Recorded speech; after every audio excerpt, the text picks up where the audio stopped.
And as for Seward, the mastermind behind this act, there's actually a very interesting story about him as it relates to Lincoln's assassination. Seward was appointed as Secretary of State by Abraham Lincoln in 1861.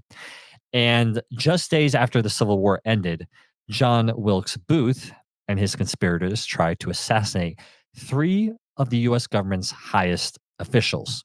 And those three were, of course, the president, Abraham Lincoln, second, Vice President Andrew Johnson, and third, Mr. Secretary of State Seward.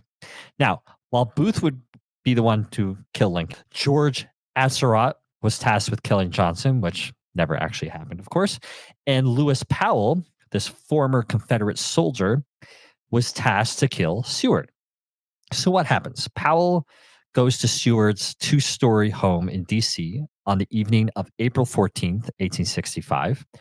And Seward, at this point, has been in a carriage accident just some days earlier and is now resting in his bed wearing some kind of metal brace that stretched from his chest to his neck.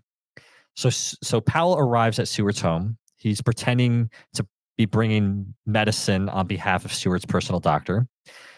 The house, whoever's in his house lets him in. Powell rushes to Seward's bedroom. There he sees Seward laying in bed. He rushes the bed, pulls out a knife, and starts stabbing wildly at Seward's throat. A soldier is there, stationed to protect the secretary. He ends up trying to wrestle Powell off Seward. And then a few others rush into the room, also trying to pull Powell off. And Powell starts just stabbing anyone that's in his way, rushes out of the house and into the DC night. And as he exits the house, he's screaming, "I'm mad! I'm mad!"